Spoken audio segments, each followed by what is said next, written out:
Yes, Mr. Godfrey. Thank you, Chair. General, when we adjourned, we had dealt with paragraph 67, several attempts that were made to get rid of you in SAPS by colleagues and individuals of highly questionable character. We had just completed Mr. Paul O'Sullivan. The next one is at page 50, 67.6.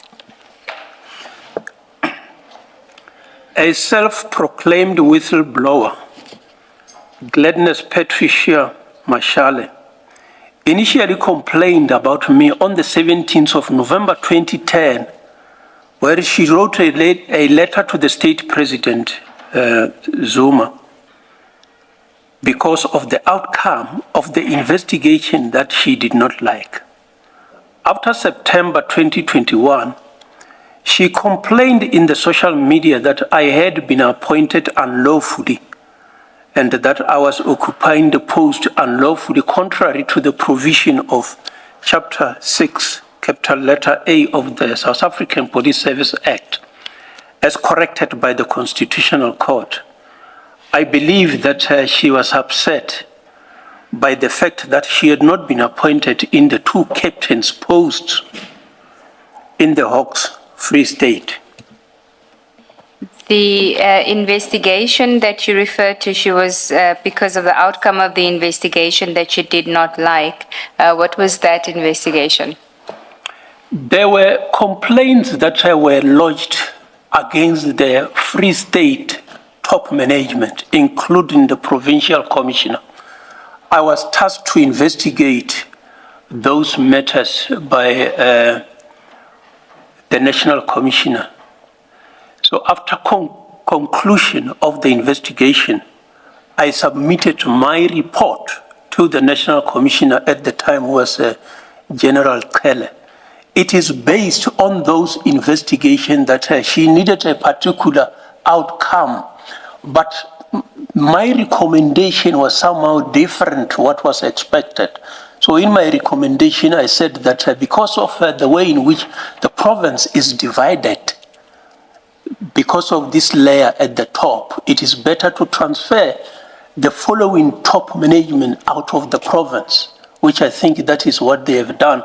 They place others in Gauteng, Limpopo, and Northwest Province. So that is the outcome that she didn't like.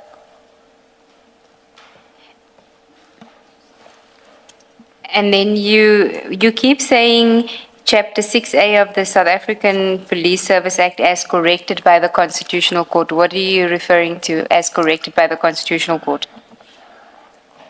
There were certain provisions in the Act that were requiring individuals to be retiring at a particular age and the like. Things like the minister producing some policy affecting the Hawks and the like. So when the things were challenged, it went to the Constitutional Court. The Constitutional Court deleted certain provisions in the Act. And I suspect these individuals did not delete their own copies. So they kept on reading what the Constitutional Court has deleted, because the Constitutional Court has said, with effect from this date, these provisions are deleted. So this is what they are reading. They challenge me that I'm over age. I'm supposed to have retired. They read what is deleted there in the Act. So that is what I say, that it is corrected by the Constitutional Court. Okay, thank you. And then at 67.7. Senior managers from crime intelligence brought a list of recommended candidates for promotion when I was acting as the National Commissioner. In that list was my spouse, who was an administrative clerk, was included for promotion to the rank of warrant officer. I recused myself and referred the matter to Lieutenant General Stander. The process died down.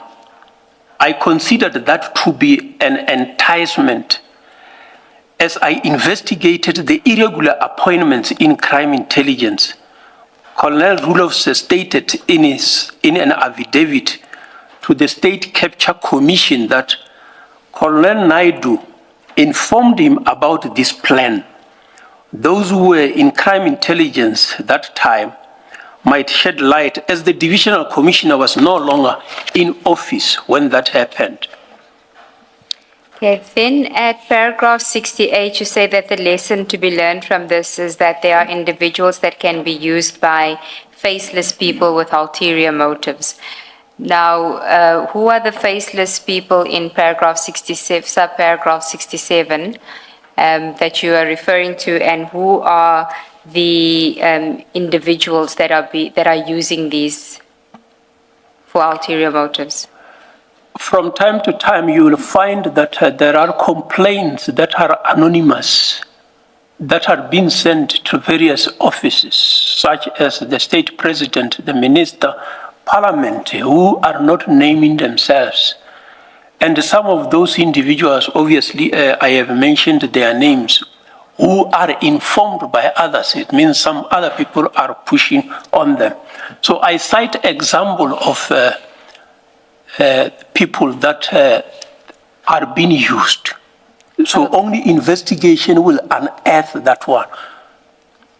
But insofar as people are being used regarding you, you say it's those people that's listed in paragraph 67? Is that what you're saying? Including those who are listed in paragraph 67. Those that are anonymous, they write these things and say that it's anonymous. They write to the state president and say anonymous. Since 27 April 1994, this may not be considered that important, but I think it is important. We talk about the president, not state president. Thank you, Commissioner. Thank you. Then, General, if we can go to the next topic on page 52. It's your appointment as the national head of DPCI, but we've already covered that when you dealt with your background. So I propose that we skip that topic and go to the next topic, which is the existence of organized criminal groups in the criminal justice system, page 54. And if you could start with paragraph 73. The first stage of fighting organized crime after the promulgation of the Prevention of Organized Crime Act 121 of 1998, which is commonly known as the POCA, was the establishment of organized crime units and the selected organized crime section SOCs as per National Instruction 5 of 1999. A copy of the National Instruction is attached as per Annexure SGL 26. The identification of organized criminal groups follows a scientific method called crime threat analysis or organized crime threat analysis, the CTA/OCTA process. The guidelines were documented by Superintendent Ronel van Wyk and Andre Crosse in February 1999 and updated in February 2000. These guidelines cover all of the issues relating to organized crime. On the 21st of February 2000, as the head of specialized investigations in Gauteng province, I established and chaired organized crime combating team. Copies of correspondence relating to this organized crime approach are attached as per Annexure SGL 27.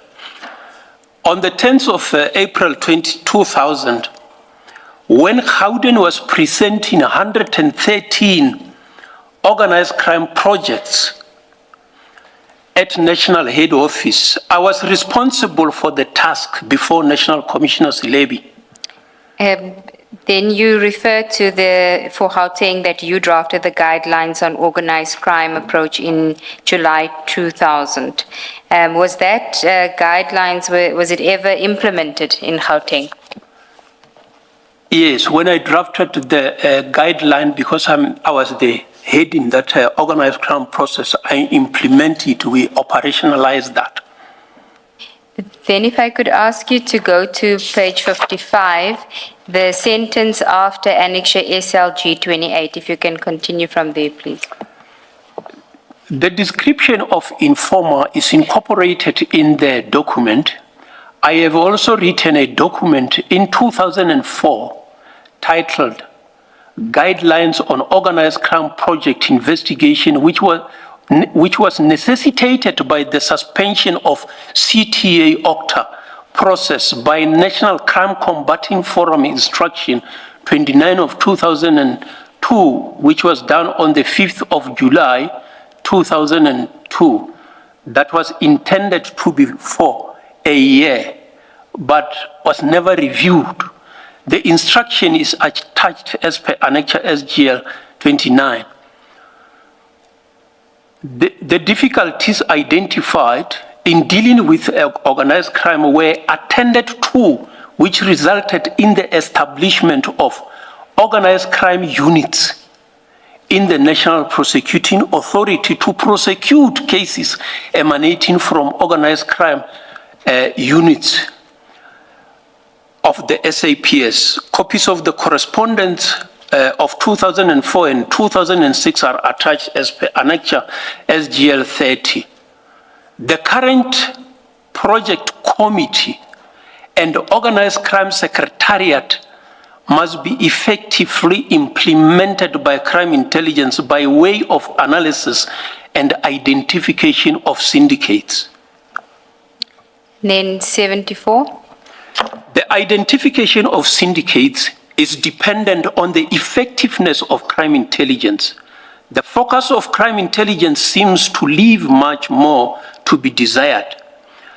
While there were 481 organized criminal groups with 2,178 primary suspects identified in 1995, in the first quarter of 1999, the figure was 793 organized criminal groups with 11,658 individuals.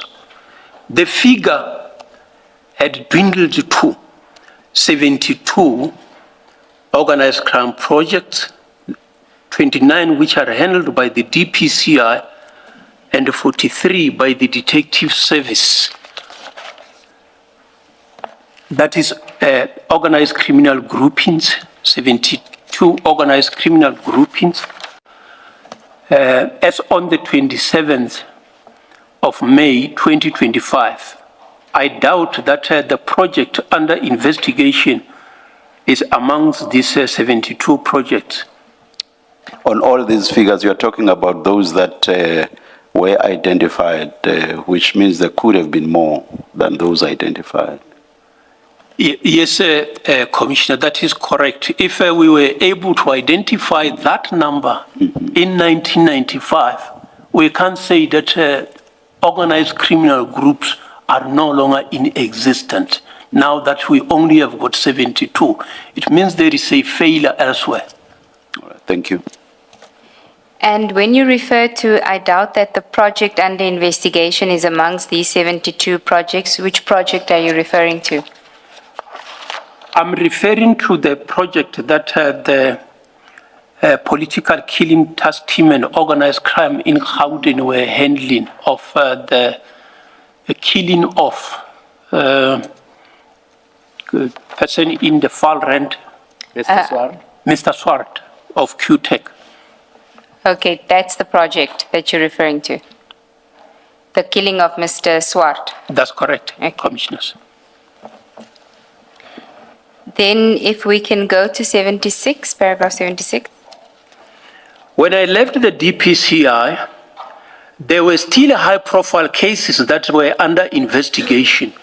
This included cases against ministers, directors generals, lieutenant generals, a judge, police officers, soldiers, political leaders, organized criminal groups. There is absolutely no level that we have not reached I understood that the DPCI is a leading entity in the Republic in fighting serious organized crime, serious corruption, and serious commercial crime. I do not believe that the insinuation by Captain Maxwell Wanda to the effect that he is from the topest, which relates to the political task team, is correct.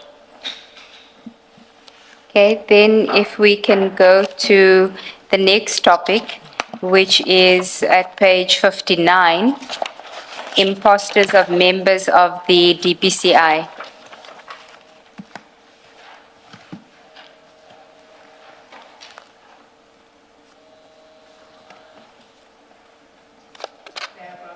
'81.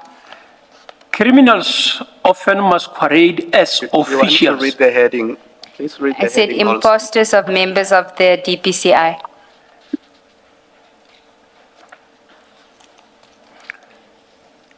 Criminals often masquerade as officials to deceive unsuspecting potential victims. In criminal justice system, they will pretend to be either police officials, members of special investigation unit, traffic officials, or national prosecuting authority officials.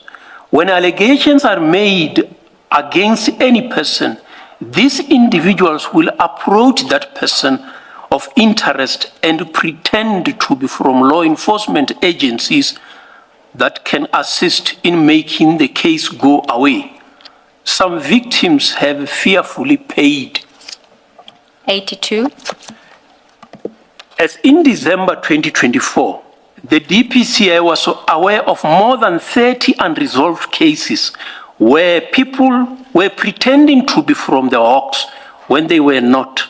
We had in the past arrested persons who pretended to be from the Hawks, some wearing Hawks t-shirts. Some suspects called themselves Major General Kana, Major General Mudli, Major General Masuluge, Brigadier Chabalala, Brigadier Sneyman, and Brigadier Munama. Some were inmates operating inside correctional services facilities. The following are 20 examples that appeared in the print media. You then deal with those examples, and the examples that you want to highlight can be found on page 64. We can start with paragraph 84. It is worth mentioning that several persons were using my photographs to defraud members of the public.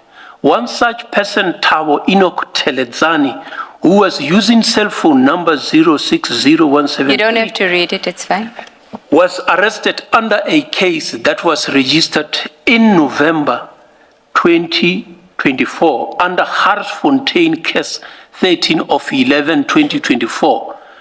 There were complaints received from Limpopo, Northwest, Western Cape, Gauteng, and Free State about people pretending to be me.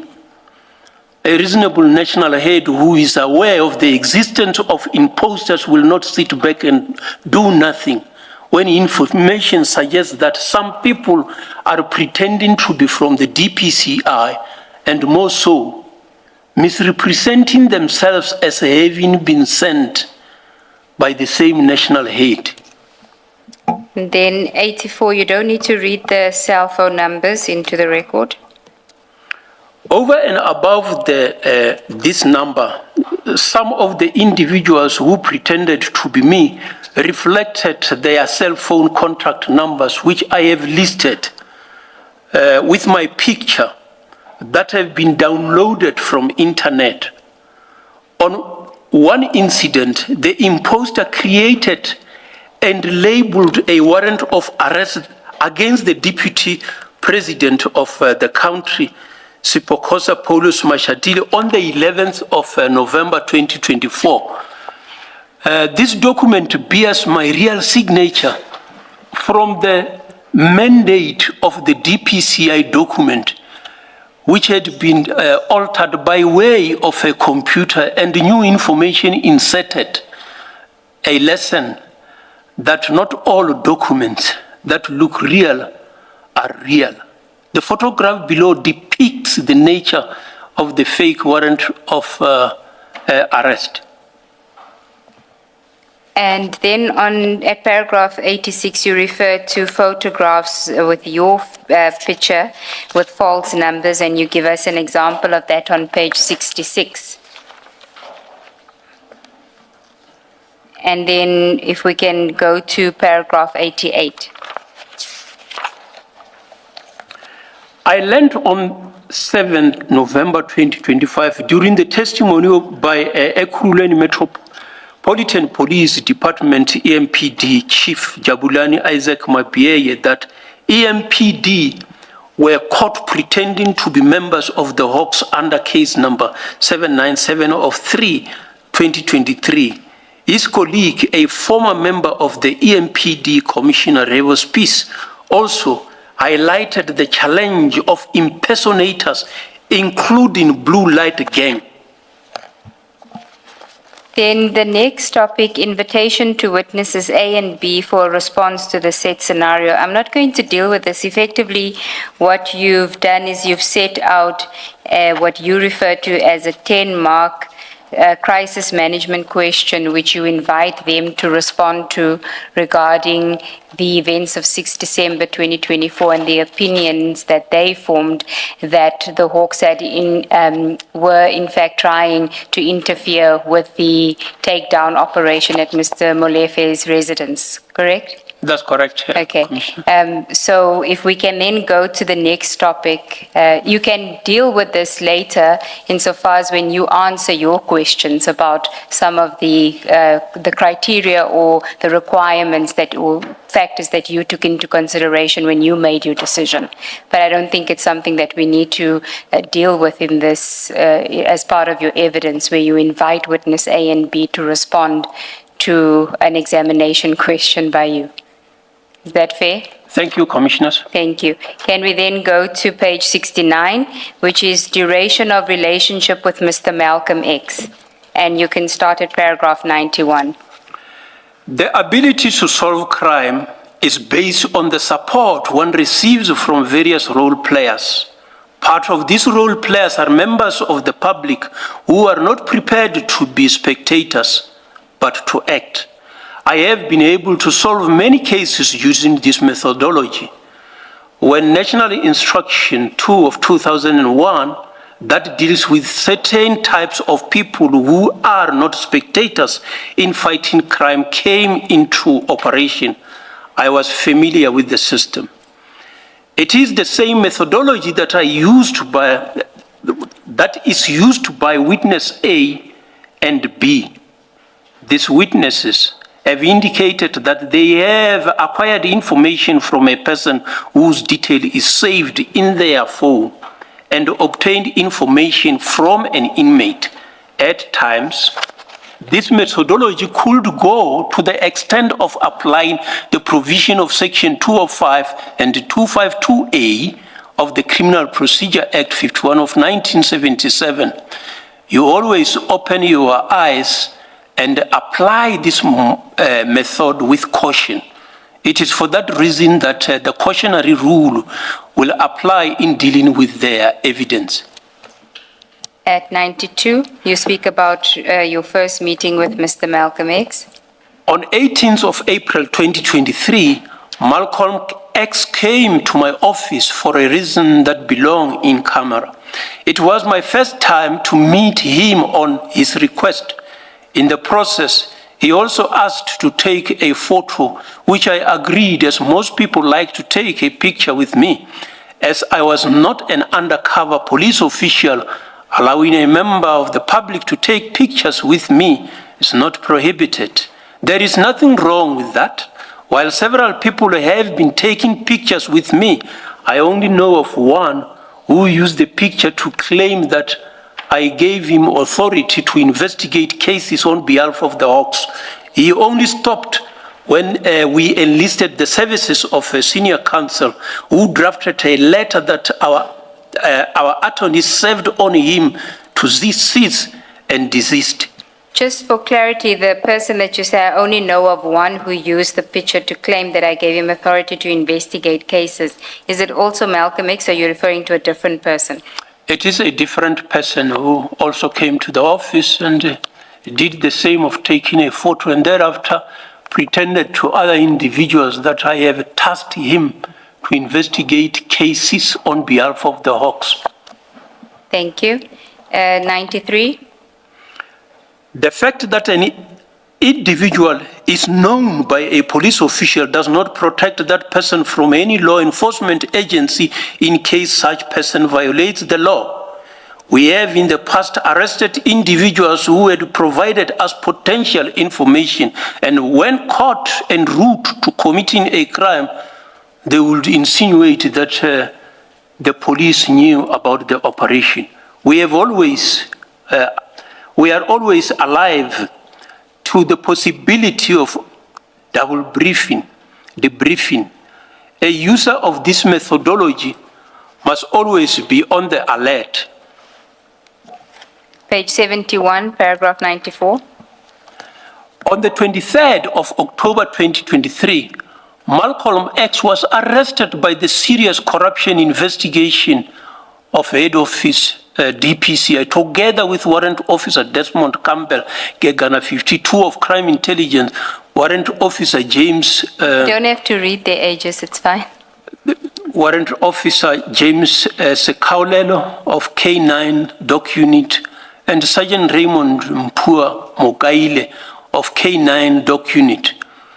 The component that effected arrest is based at head office of the DPCI, and I was the national head of the DPCI at the time. In whatever capacity he may have known me, it does not prevent members from doing their work, as we have all taken an oath of office in terms of Section 17E, subsection 10 of the South African Police Service Act. 95. On 6th of December 2024, Malcolm X, who is a member of the public, phoned me to alert me that there are people who claims to be from the Hawks and to have been sent by me to an address in Sandton. I knew that I had not sent any member there. I took it that in case there were people who claimed to have been sent by me, they would be imposters. Knowing the scenario painted about impersonators, I had to ensure that action is taken to verify the information, and in case of impersonators, effect an arrest. In case of legitimate members, confirm as such and allow them to continue. A reasonable senior manager in my shoes would have reacted the same way. Indeed, the team verified that the people were police officials, but not Hawks, and they allowed the team to proceed without disturbances, as confirmed by Lieutenant General Mkwanazi. When you say as confirmed by General Mkwanazi, you're referring to what he said in the 6th July press briefing? That is correct. That is correct, Commissioners. Okay. But we will get to the evidence that was presented about alleged interference or disturbances by the people that were on the scene on the day, because General Mkwanazi wasn't on the scene. Correct, Commissioners. Thank you. Then, in fairness to you, General, the next paragraph is quite a lengthy one, and it refers to an article that was published by Bernadette Wicks in the News 24 regarding the takedown operation at Mr. Molefe's offices. I just wanted to understand from you, what is it that you want to extract from that article? It seems that you want to highlight something from there. Thank you, Commissioners. All what I needed to highlight in this paragraph is to indicate that as on the 6th of March 2025, it was already known why the members of the Hawks were sent there. So at the time in July, when the statements are made, I thought that this shall have clarified the position why members of the Hawks went to Sandton. Because of the fear that they were impersonating the Hawks. That's correct, Okay, Commissioner. thank you. And then at paragraph 97 on page 73. Malcolm X is not my friend. I also needed to be adding that he is also not my enemy. Okay, thank you. Then media briefing, the next topic, media briefing of the 6th July 2025 and facts on allegations. At 98, you quote from, I think, the briefing, and this relates to the 6th December takedown operation. And I think this, what you want to highlight here, we won't read the whole thing, is that General Nkwanazi in that briefing and on page 74 said, fortunately, when they arrived there, the members realized that it is indeed the police operations, so they allowed the members to carry out their operation without disturbance. That's what you wanted to highlight from that. That is correct, Commissioners. Thank you. Then at 99.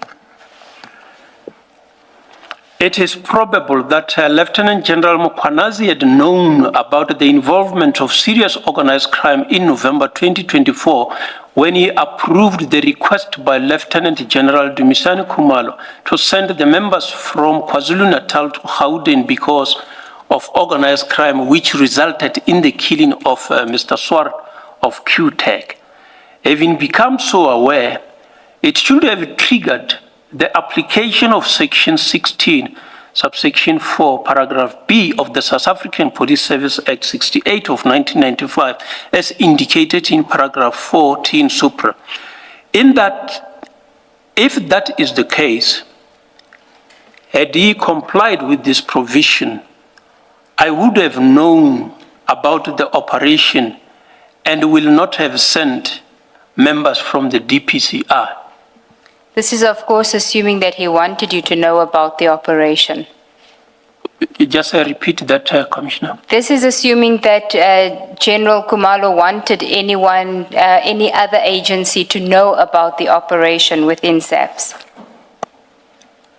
Yes. Yes, Commissioner. 16, as I understand it, your reliance on Section 16(4)(b) is on the basis that the person, so the entity, in this case PKTT or General Khumalo, would have wanted you to know about the operation. The obligation is put on the provincial commissioner. So they shall have discussed with General Khumalo. Let's inform the national head if needed. If needed, yes. Yeah, and if I had known, I would not have sent members of the DPCR. And when you say so it would have been General Khumalo, Dumisani Khumalo, and it would have been the PC of Gauteng. That's what you're saying? If the PC of Gauteng had known, I would have expected the PC of Gauteng to inform me. Yes. If the PC of KwaZulu-Natal has known, I would have expected the PC of Gauteng to inform me. You said if the PC of KwaZulu-Natal knew, you would have expected him to tell you as well about an operation in Gauteng. Normally it is the provincial commissioner who have got jurisdiction. But because this one is happening in a different province where the provincial commissioner is operating from, I still expect a provincial commissioner to inform me. But the law is not crafted in such a way that it say if the matter is happening in another province. Because then in terms of project, when it crosses the borders, it becomes a different level 3, 4. Then that is when it must be elevated to the DPCR. Sorry, go ahead. Does this not apply where DPCI's resources are required? So in other words, if they require DPCI's resources and expertise, then they inform you. Is that not how it works? That is correct. When it is organized crime on level 3, they should inform the national head. But my reading of it is they should inform you where they require your expertise and your resources. So if it was, for example, say it was an ordinary drug bust by SAPS, why would they have to inform you about it? Yeah, no, if it is an ordinary drug, if it is an ordinary crime, they will not. It's the same with an arrest. If it's an ordinary arrest for murder, why would they have to inform DPCI? Unless they require, as 16.2 says, your expertise and your resources, then they would have to notify you. Yes, if it is, I agree. If it is not an organized crime matter, it is an ordinary crime, they don't have to inform me. So I'm trying to indicate that if it is an organized crime project, if it relates to organized crime activities, that is where one expects to be informed. Because I had understood one of the witnesses earlier to say Schedule 3 offenses fall within the mandate of DPCI. So if it's a Schedule 3, they can't, as SAPS, ignore you and just,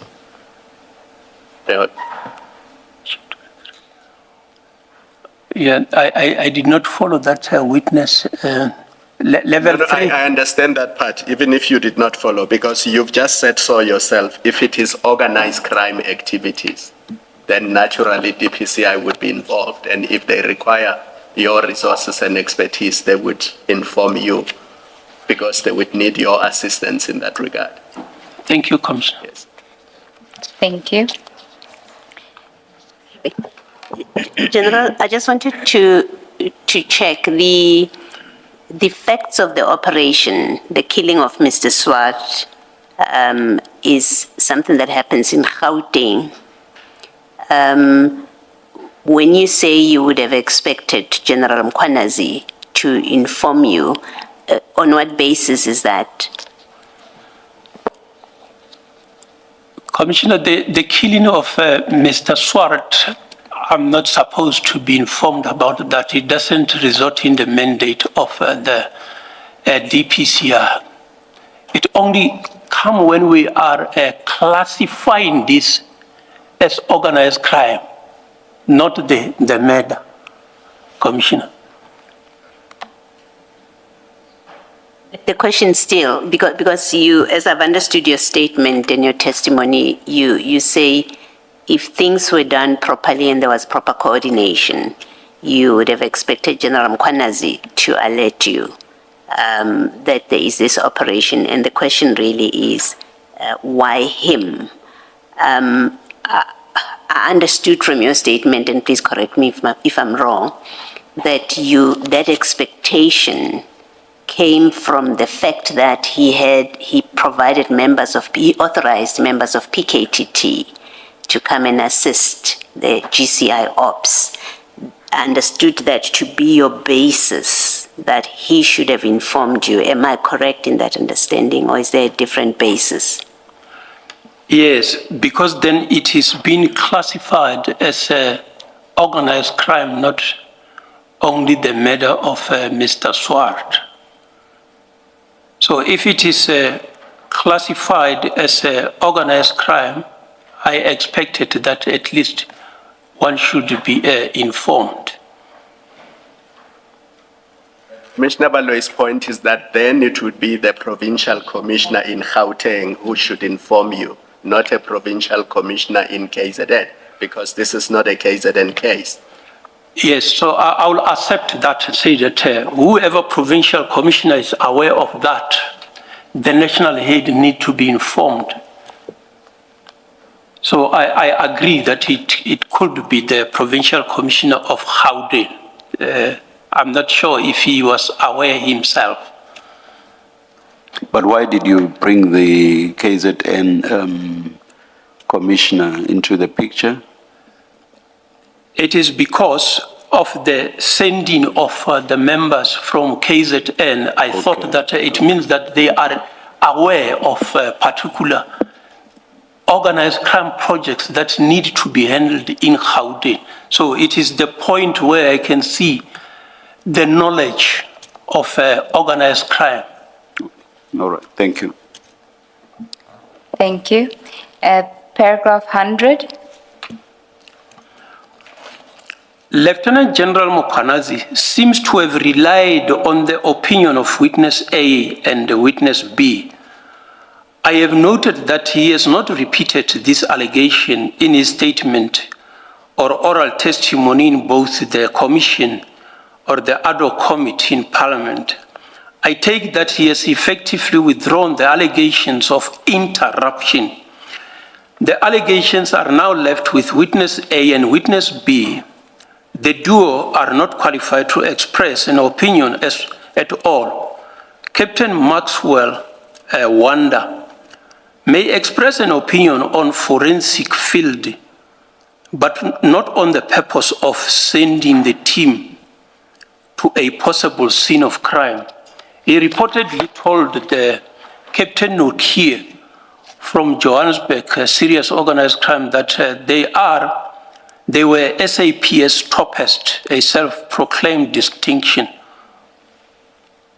And why do you say witnesses A and B are not qualified to say that the TPCI members went there to interfere with the operation? Yeah, my view is that they are expressing an opinion. The facts, the knowledge of why the members of the Hawks are sent there are known by me. What they are expressing is their view, opinion, which I thought that they should not be expressing that opinion. If you are saying that on the basis that in a court of law, for example, opinion evidence is not admissible except for opinions made or proffered by experts, that does not apply here. Yeah, I'm aware that there are certain exceptions where they can express certain opinion on certain things, but in this regard, I felt that they should not express an opinion on this one. Right. I am the one who is the custodian of the Information Commissioner. All right, thank you. Thank you, General. 101. Throughout my professional interactions, I have never experienced any difficulties or issues in my relationship with Lieutenant General Mokhanazi. Our communication has always been straightforward and without conflict, allowing for effective collaboration and mutual understanding in all matters pertaining to our official duties. During the KwaZulu-Natal Hawks Annual Excellent Awards ceremony, I commended him for saying a spade when he refers to a spade. And then at paragraph 102, you set out certain interactions you've had with General Mkhwanazi starting in March 2024 and then going up to June 2025 to illustrate that you had a cordial, collegial relationship with him, correct? That's correct, Commissioner. We won't go through all of them. There is one that I do want to refer to. It is the one on the 26th of January 2025. If you could read that one, please, at paragraph 102.2. On 26 January 2025, I sent a request as follows. Good morning, General. I hope that you are well. I would like to have a 5 to 10 minutes talk with you relating to some intervention that may be sought from yourself. Thank you, General. We met as we were all in Durban for Police Day activities, and I provided him with assistance sought from him in connection with the Newcastle case number 408 of 1/2025, where it was alleged that a captain enlisted the services of a hitman to kill a sergeant investigating a case which I also brought to the attention of Lieutenant General Lebeya.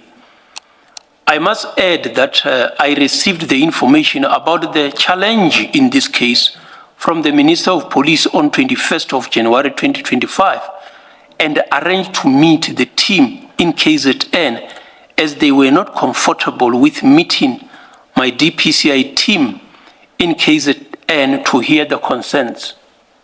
And the Minister of Police we're referring to there is Minister Mkunu? That is correct, Commissioners. And you had met with him on the 21st of January 2025, or was it a telephone discussion? It could be the telephone. I'm not very much sure about the physical meeting because the 20th and the 21st, there shall have been also a physical meeting, which I think that Advocate Andrea Johnson may have testified about. I think it's the 20th. Some I find that possibly on the SMS regarding the provision of the information. And the minister had raised challenges regarding the investigation with you. What was his concern? Members from KZN shall have approached him regarding assistance in the investigation that they were doing. They needed assistance. And those included taxi-related killings and the like, which I felt that this belong in the detective service. General Sevilla could be in a better position to deal with that, while there was a view that the Hawks should deal with that. So I was just trying to deal with that so that it doesn't belong in the DPCI, but let me try to understand the concerns of the members. Thank you, Commissioners. Thank you. Then the next interaction is at 102.6. If you can read that.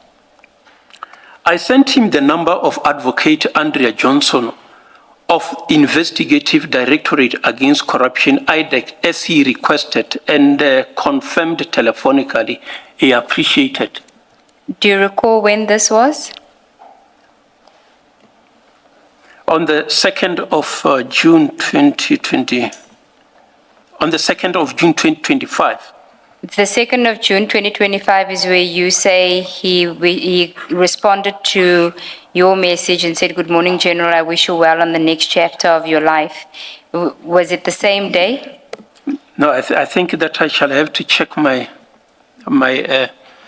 message on the specific date, but I think that is either the 1st or the 2nd. And did General Mkonazi tell you why he wanted Advocate Johnson's number?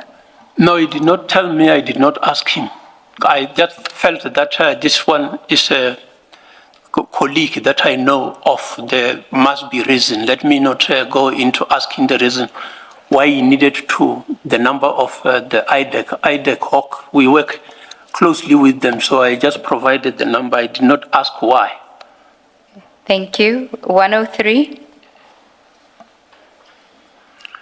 I know Lieutenant General Dumisani Samuel Khumalo of Crime Intelligence Head Office, and I also know Major General Mbuso Khumalo, the Deputy Provincial Commissioner, Crime Detection Gauteng, under whose command the Gauteng detectives, including the Gauteng Organized Crime Unit Resort.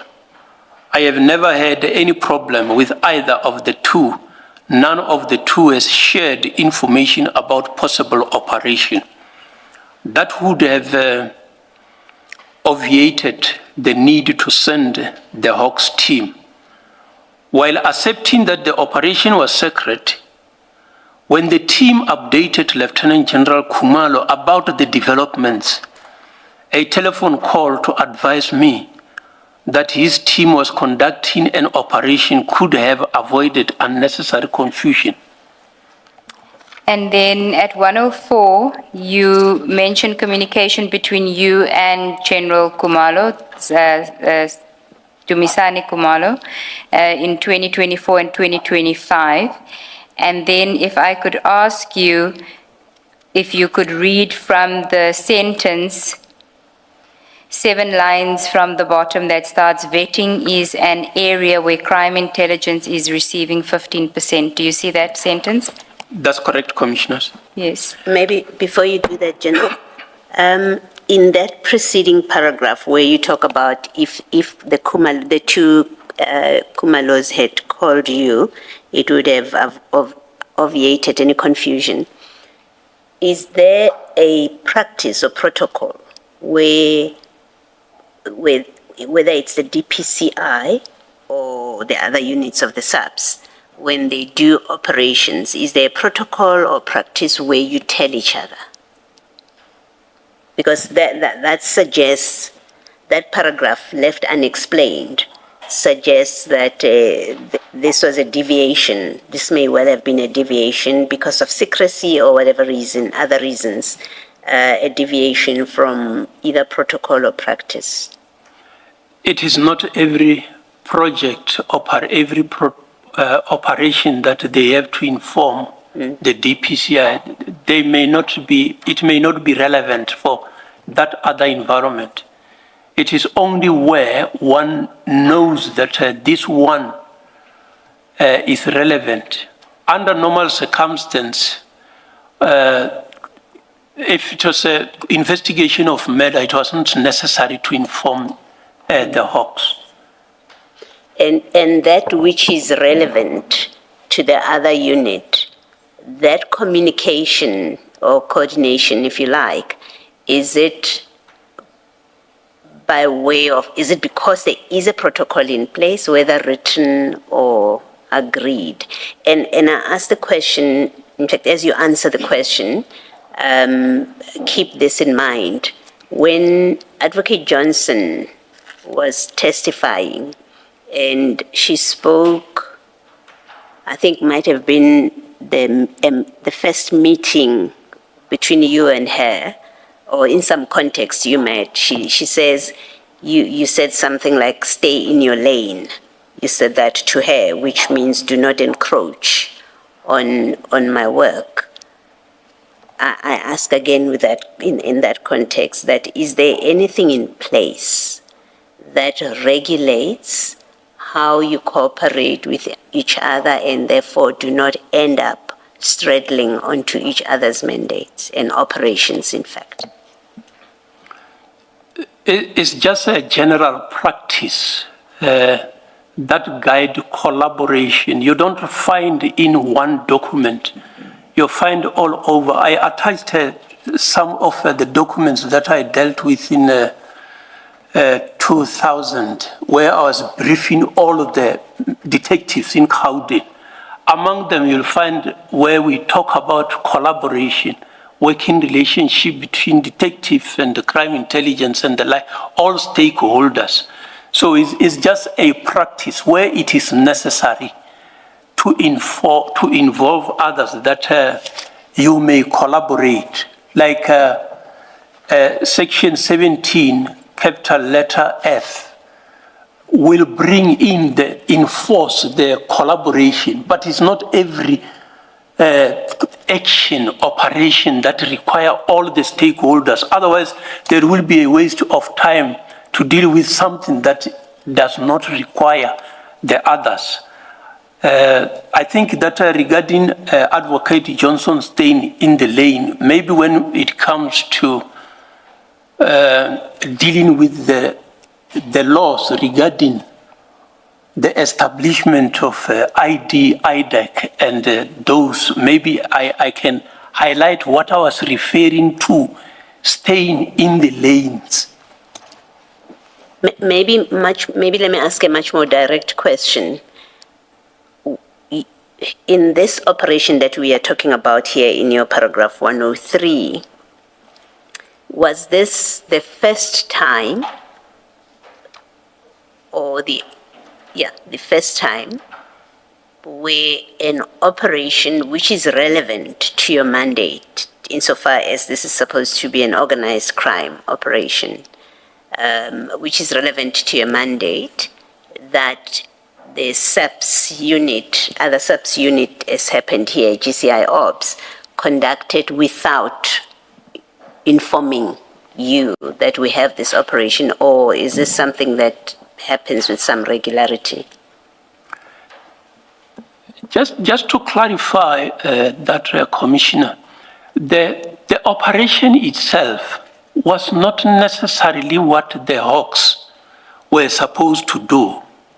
We found ourselves going there because there is this perception that people say that they are the Hawks members.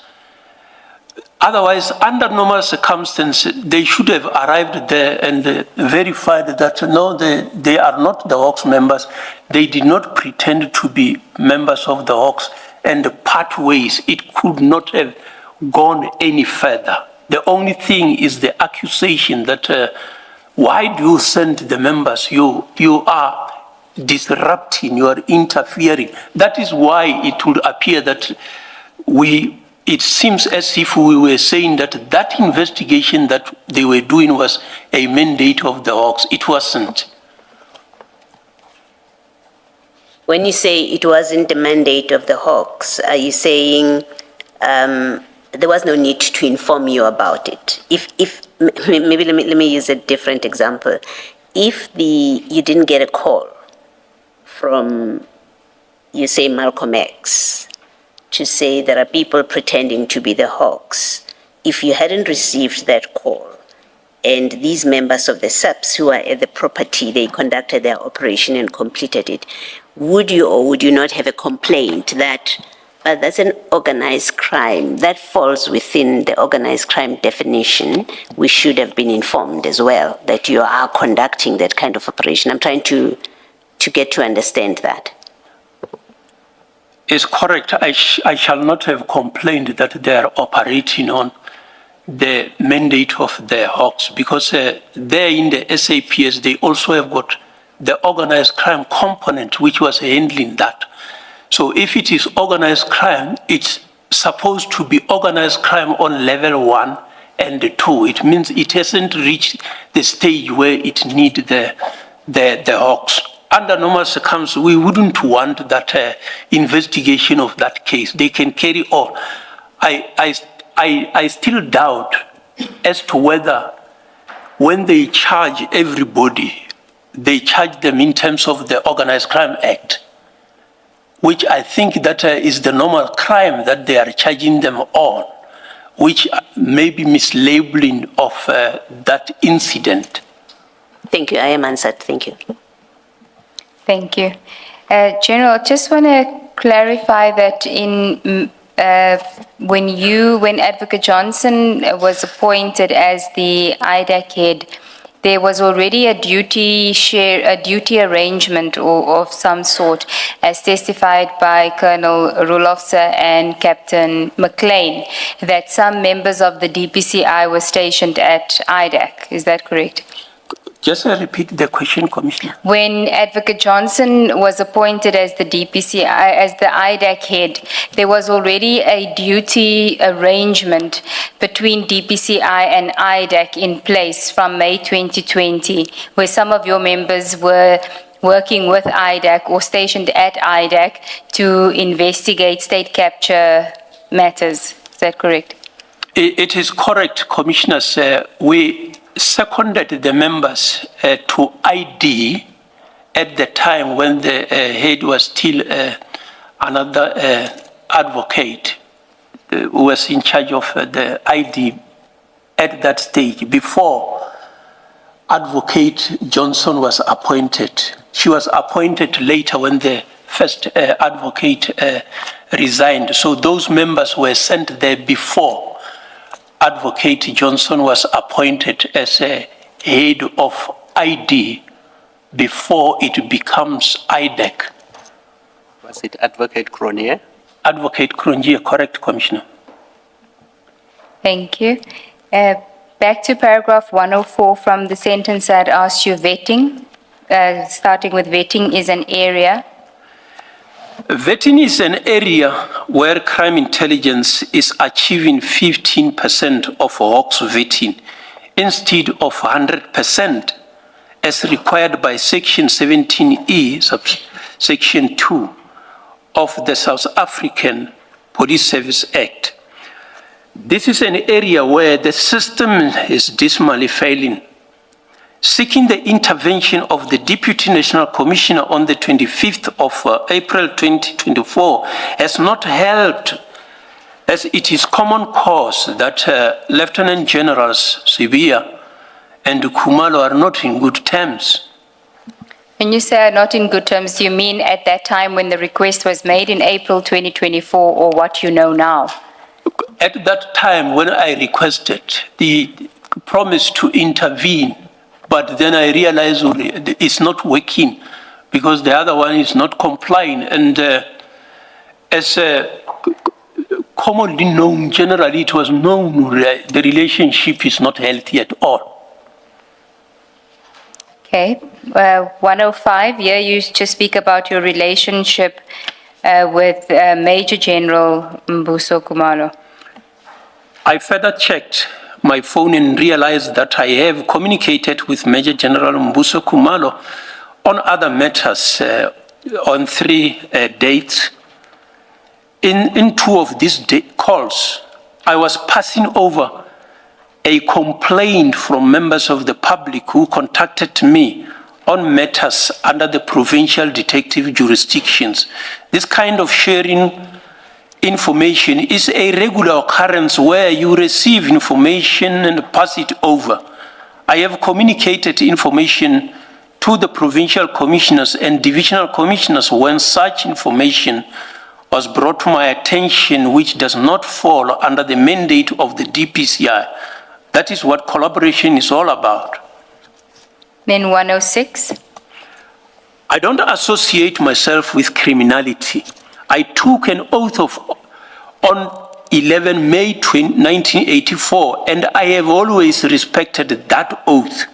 I took another oath of office on the 1st of June 2018, and I have abided by that oath until the 31st of May 2025 under the oversight of 2 DPCI judges. I will never betray my oath even when I am out of the system. I love this country, which is the only one that I have. I have worked and applied and competed for each rank that I held in the police, except the DNC position. It is prudent to recall that Section 199, subsection 6 of the Constitution of the Republic of South Africa, 1996, instruct that no member of any security service may obey a manifestly illegal order. No commissioned officer should consciously believe that commissioned officers can take a manifestly unlawful instruction unless it is an admission that he or she takes manifestly unfair instructions. Unlawful. You said unlawful unfair. Instruction. Thank you. Then the next topic is the activities that transpired on 6 December 2024. This relates specifically to your involvement and the allegations that have been made about DPCI interference in the takedown on 6 December. Can start at 107. The 6th December 2024 was a normal day for me as the national head of the DPCI. Over and above the work that I normally execute, I also had to preside over the DPCI Annual Excellent Award celebrations. I still had to do other work, and the telephone call started at 06:59 and ended at 22:29 with 49 calls. On the other side, messages on WhatsApp and SMS will continue. The emails also needed attention. It was a busy assignment. Continue. The program of the DPCI Annual Excellent Award celebration at Diep in die Berg in the eastern side of Pretoria was starting at 15:30. I always arrive early at meetings, sessions, and we were busy with the guests at the holding room where briefing had to take place. You may continue. Before the formal Excellent Awards proceedings started, I received a call from Malcolm X, who indicated that there were people who were claiming to be members of the Hawks, who said that they had been sent by me to come and conduct raiding at his friend's place in Sandton. I checked with the provincial head of the DPC in Gauteng, Major General Kadwa, and the Divisional Commissioner of National Priority Offences Operations, Lieutenant General Mboto, as to whether they were aware of members of the Hawks who are busy with an operation in Sandton. They answered in the negative. I asked the address from Malcolm X. Malcolm X forwarded address to me, and I in turn simultaneously forwarded the same to Lieutenant General Mboto and Major General Kadwa, in whose jurisdiction the area resort, to rush to the scene to verify and, if correct, to catch the persons pretending to be from the Hawks in the act. All police officials are bound to comply with and only with lawful instructions. The instruction was never to unlawfully interrupt the legal operation. And then at 110, you can omit reading the cell phone numbers into the record. We'll just call the 083 number and the 065 number. The calls received from Malcolm X were from two numbers, the 083 number and the 065 number. When he first called me, he used the cell phone that was saved on my phone, which is the 083 number, from 1543 up to 1623. At 1629, he used one that was not saved on my phone, which is a 065 number, which he identified by sending a message reading Malcolm X. He used this second line from 1629 to 1717. He reverted to his first one at 1748. For communication of this day, I also include communication with Lieutenant General Mboto and Major General Kadwa for completeness. These communications were as follows. What I propose is that we deal with these messages when we deal with the cross-examination. It is on record. And I would also want to ask you, if you still have those messages, if you could give us screenshots of the actual WhatsApps as opposed to how it is here typed out in your, so that we will be able to flight it for the public and for the commissioners when we deal with this evidence, if you don't mind doing that. I'll do that, Commissioners. Thank you. I would like to just ask you to highlight certain aspects of the communication between you and Malcolm X, which has not previously been before us, because what we knew is that between General Kadwa, General Mboto, and yourself, you were sending them messages, but they weren't always able to establish where you got that information from. And it seems that the information came from Malcolm X in your communication with him. One of those refers to, if you look at the address, like you say, at 1551, so we're on page 81. The address came from Malcolm X to you, which you then forwarded to General Mboto and to General Kadwa, correct? That is correct, Commissioners.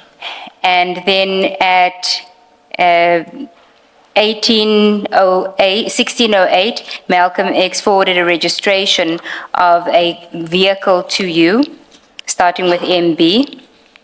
That's correct, Commissioner. And he sent a message thereafter at 1609, a message that the car registration that was at that of the people who were at the scene, and he says their car registration general. So he was sending you the registration number of one of the vehicles being used by the police officers on the scene.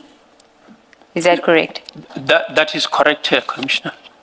Can I just ask whether you had requested this from him during your call, or whether it was information that he was volunteering, the registration numbers? I think that I shall have asked to what types of cars were there. The way you were describing the cars, I needed to be knowing, or do they have registration number, they marked and the like. So he sent the registration number. And also on page 82 at 17:15, he sends you again a message with vehicle registration and the make and model of the vehicles. And it comes after there's a missed call by him, but just before that, it's not before that, at 16:49, you received a call from him for 1 minute. And then there's a missed call at 17:14 from him. But then he sends you those vehicle registration and the make and model of the vehicle. Do you recall why he would have sent that to you? The allegation was that these are impersonators. We were not sure if they are police. These cars are not marked. Some of them do not have registration. So those that have got registration, he was sending those registrations. No, the two at 17:15, those were the vehicles, it says above two. So if you look at the message at 17:17, he says the above two cars just arrived and confirmed they were sent by you, General. And that he refers to the BMW and the Golf GTI. Yeah, so it means where the Hawks officials who have arrived at the scene. Did he want you to confirm that these are your guys because he's saying they say they were sent by you? I haven't asked him any further to provide the others that are coming, but I think the original message that I needed to know, the registration of those vehicles, he just continued to send whatever vehicles that are arriving. Okay, and then at 17:48, at the bottom of that page, page 82, he sends you a message saying, "Thank you for sending people who verified that these gentlemen are policemen, and King Nyambose really appreciates all your efforts, General. It is a duty that the policemen you sent were not allowed inside. It is a pity that the policemen you sent were not allowed inside the yard and the house." Who is he referring to as the king?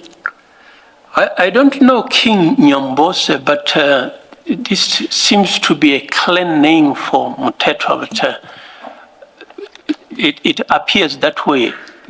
But he say King Nyambose, I don't know this King Nyambose. Did you Okay. speak to a Mr. Mtetwa that day? Myself, Yes. I did not speak to Mr. Muthetwa, I spoke to Malcolm. But do you know Mr. Mtetwa? I don't know Mr. Muthetwa. And if he says he knows you, that would not be true. People may know me. Not but from TV, as in you are bras, you are friends. No, I don't know Mr. Muthetwa. And do you know why he would refer to him as King Nyambose to you as though you should know who that is? I don't know why he mentioned King Nyambose to me. I don't know King Nyambose. And then if we go to page 83, at 1840, General Kadwa forwards a message to you, you say, that reads incident report. I just want to understand, had you requested an incident report from either General Kadwa or General Mboto? I did not request. It's a normal practice that when you have done particular assignment, executed a particular assignment, you should give feedback so that one is comfortable that the assignment has been executed. So he forwarded this as it was forwarded to him. Okay. Then you say at 21:32, Malcolm X calls me for 3 minutes. That's the second last entry. What were you discussing with him? He was obviously still talking about the operation that took place, which he was appreciating the fact that we attended. Oh, so that was the full extent of the 3-minute conversation? That's correct. Obviously, I can't recall the nitty-gritties, but that was conversation relating to the operation. Okay, then if, like I said, we'll deal with this timeline in detail when we get to cross-examination. Could I then ask you to do paragraph 111?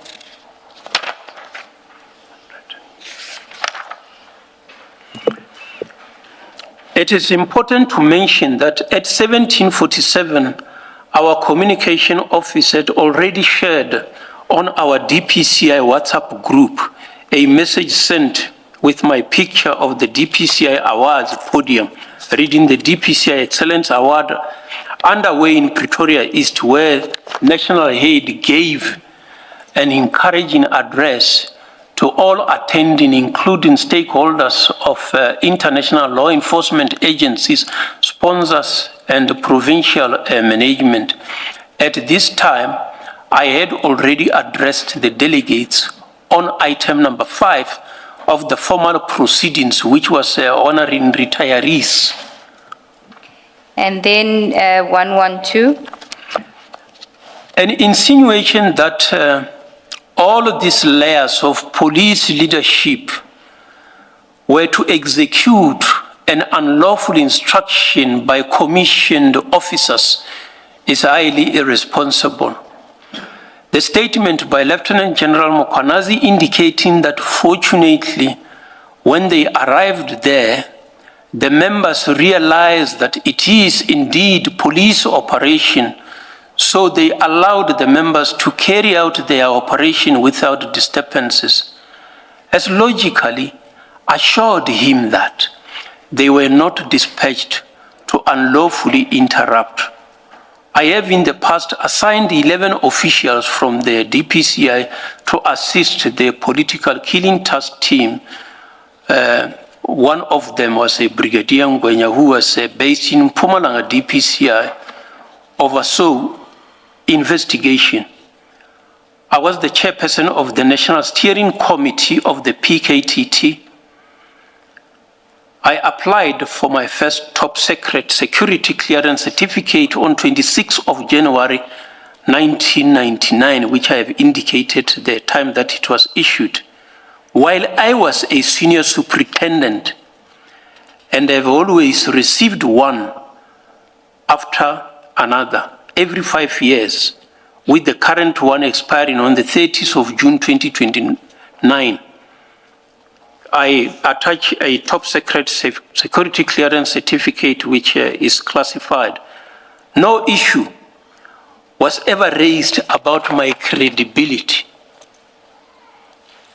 Then if we can go to page 87, a new topic, the establishment of the PKTT. And in our discussions before you started with your testimony this morning, you had indicated that much of what you say here has already been covered by witnesses who previously gave evidence, and all that you will do for purposes of this topic. So that would be the establishment of the PKTT, the formation of the NSC, continuing all the way up to, I think we had said, page 94, you would just summarize your involvement in the PKTT formation and not overlap with the evidence that had previously been given. Thank you, Commissioners. Indeed, from 2018, I participated in the process of establishment and the continuation of political killing task team. When I came in, appointed, it was already there. They started in May, but then I came in and then I participated, which is why I also assigned members of the DPCI to go and assist. One member of the DPCI was in charge of the investigation leg of the team, all of them reporting to Dr. Ramadzwili. At the time, who was from the detective service as Major General. So I continued, and then when in 2019, a need arose to establish the National Steering Committee, the National Commissioner suggested during the meeting of the ministers that I should coordinate that. So I took that responsibility and worked on that. And when COVID-19 set in, we also had to meet virtually and the like. So that is how I continued to support the political killing task team. And there was time when there were some difficulties that were raised regarding the continuation or the phasing out of the political task team. Ours was just to comment and the like, to send the recommendation further to the National Commissioner. So I think that is, in short, my involvement in the political killings task team. Thank you, General. Could I ask you at paragraph 121, you mentioned that on 1 August 2020, I requested a meeting with the Deputy National Commissioner. Can you just tell us about, explain that to us, please? Or you can actually read it into the record, but I just want to ask you 1 or 2 questions about that. On the 1st of August 2020, I requested a meeting with the Deputy National Commissioner, Policing, by then was Lieutenant General Masemola, for handing over this function, as I felt that it was not in the mandate of the DPCI and could be handled by the greater service. And what was that function? The chairing of this National Steering Committee, I was assisting, but this thing is taking a lot of time, whereas it doesn't belong in the DPCI. We are supporting that, but I felt that the greater service can deal with that. And why was the request made to the Deputy National Commissioner Policing at the time, which now we know is the National Commissioner, but at that time he wasn't the National Commissioner? When this political killing task team started, they started under the Divisional Commissioner of Operational Services, which was Lieutenant General Mokwanazi before moving to KwaZulu-Natal. These were always held in that space. So General Masemola was in that environment. As Deputy National Commissioner, Operational Response is in that space. So that is the first call that I was making. It will also be seen that at a later stage, I also approached the Deputy National Commissioner for Crime Detection, that in their environment, they should be taking this responsibility and handling it. Thank you. And then paragraph 124 on page 91. 124. On the 13th of April 2021, I wrote to the National Commissioner General Sitole to discuss the view held on the political killings task team. In paragraph 4 of my note, I indicated as follows. The teams which are located in KwaZulu-Natal and Limpopo are now well established and fully operational, and it has become very clear that the work and the investigation will continue for an extended time. Major General J.K. Mudubazi, who was the head of the executive support in the Office of the National Commissioner, indicated on the 15th of April 2021 that the meeting to be placed on the diary of the National Commission. Okay, and then 125? On the 18th of June 2021, Major General Dumisan Samuel Kumalo submitted an information note detailing the required cost of the PKTT. The Deputy National Commissioner for Policing, Lieutenant General Masemola, recommended that overtime can be down-managed. The late Deputy National Commissioner Crime Detection, Lieutenant General Slindile Christopher Mfazi, commented on the 28th of June 2021 as follows. This matter needs to be clarified as to where does this investigation is being managed by the division detectives or the DPCI. I recommended the noting of performance report for period July 2018 to June 2021, the report also reflected the budget for the PKTT for the period of 1st July 2018 to 30 June 2022 as 217,413,745 rands, with actual expenditure as 209,043,558 rands, excluding salaries and allowances. And then 126. From July 2021, a similar but more demanding task came my way, as I had to put task teams to deal with the July unrest in affected provinces. A virtual meeting that was being attended by the DPCI and the NPA was held daily for a year, which I had to chair. You don't have to continue there. I just wanted to find out, was this the same task team that Brigadier Nuswa was on for the July unrest? I have been working with the provincial heads. I'm not sure if lower down, Nusa was also part. He shall be part because it is the organized crime. So I will be dealing with General Sinona, and General Sinona will deal with Nusa and the other members of the team. But it was July unrest, the affected provinces. And then at paragraph 127, you deal with an issue about the continuation or termination of the PKTT. And you say that General Kumalo wrote to you and the DNC policing, who at the time was General Masimola, on the 16th of February 2022. And then you speak about a virtual meeting on 1 March 2022. If you could continue from there, and then I want to find out from you, why was there this discussion about the continuation of the PKTT in February 2022? So I should start from... on 1 March 2022. On 1 March 2022, a related virtual meeting was held.